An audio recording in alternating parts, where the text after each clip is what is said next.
All right, so I have this condition going on with my 4Runner right now. When I'm looking at the long-term fuel trims, at idle, it's negative, so it's leaning it out. It means that it's running a little rich. But then when I hit the gas, it almost goes up to 5% enrichment. So it's running running lean as when you hit the gas and rich at idle.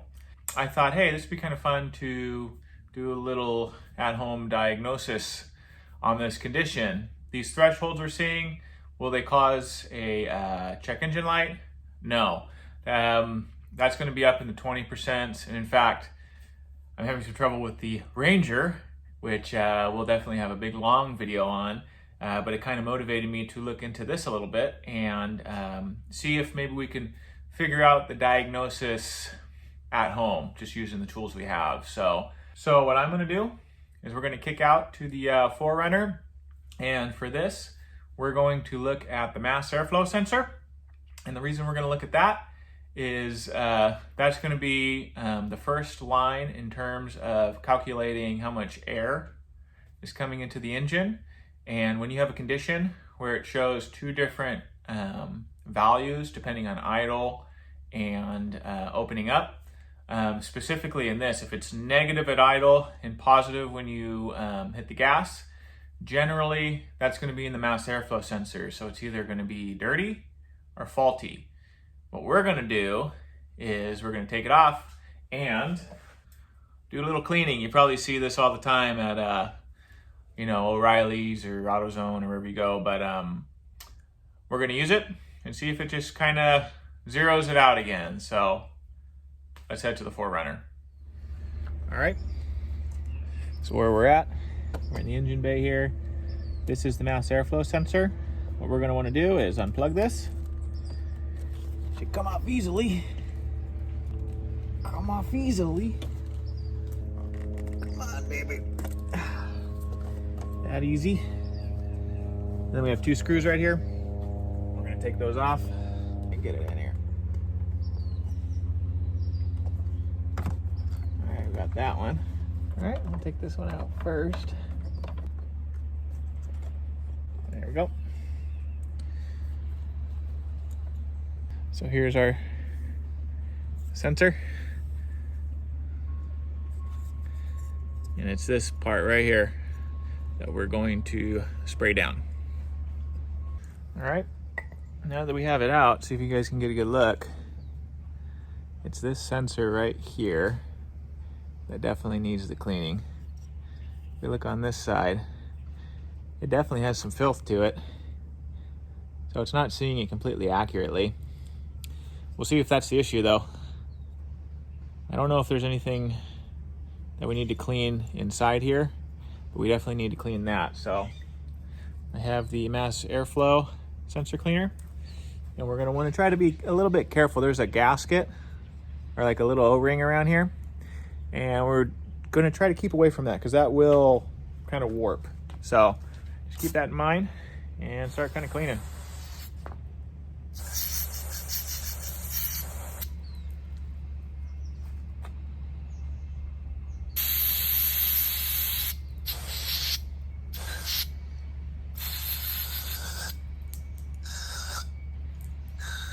This stuff's pretty fast drying, but you certainly want to let it dry before you put it back in. So as you can see, it's already pretty dry, but you can see there's still a little bit of moisture inside there. So try to get all that out before you start her up. But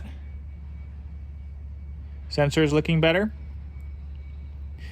The thing with these is you really do not want to touch them because you could damage them. They're really, really fragile.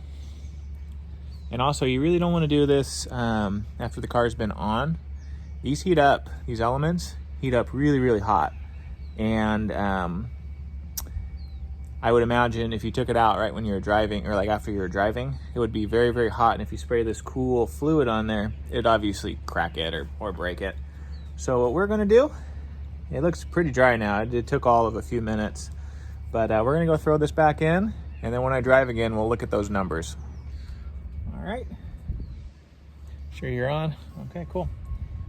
Let's throw it back in here. Be really gentle. All right. See if I can get an angle on this to tighten it up. Very comfortable with that. And just click her back into place. All right. All right. Next time I drive, let's see what those numbers look like. All right, so we're in the 4Runner. It's been like 2 days since I did that, or I cleaned the MAF sensor. I haven't even turned it on yet, so this is the first startup since I cleaned it. See what happens. Yeah, nice and smooth. Again, wasn't much of a problem with it to begin with, but obviously we didn't ruin it, so that's good. What I'm gonna do is I'm gonna drive it around, let it warm up, and then I'll check on that sensor and we will look at what the fuel trim's showing now. All right, so it's probably been 4 months since I did the initial shot on that. I have been driving around the 4Runner, since then, and I just drove it around yesterday with the reader, and I got these numbers. So for the long-term fuel trims at idle, it's at 0%, and it still is going up to about 4.5 to 5%, 5.5% or so when you hit the gas, which I believe is very normal for when you hit the gas. And the fact that it's at a 0% long-term now shows that there's a lot of adjustment that has taken place. I did sort of look at the short terms, and they were still in the negative range at at idle or lower throttle positions, and that just might be it's cold and rainy right now, and I have taken a lot of short trips in it, so it could be that. But there has been adjustment to the fuel trim ever since cleaning that MAF sensor. So objectively, that is what you'll see cleaning it. Subjectively, something I did notice that I didn't think would happen, which was pretty cool, is there's always been kind of a delayed shift. Once you get warmed up between like first and second gear or whatever. It's usually when you slow down, say at a speed bump, and then you do it, and then you go hit it again. As soon as I hit the gas, it holds that shift just a little long, so I would have to feather it until it shifted and go, and it was so hardwired into my driving that's pretty much gone away. So apparently that was just a simple mass airflow sensor issue from being a little dirty. So that was very cool. Now it's a really, really smooth drive. So that's the subjective side of it. I just wanted to show you guys, I've been kind of sitting on this footage for a while and wanted to get something out while I've been working on that bike. So hopefully more to come. And thank you guys. And hopefully this helps somebody. So thank you guys again. All right. See ya. Take 27.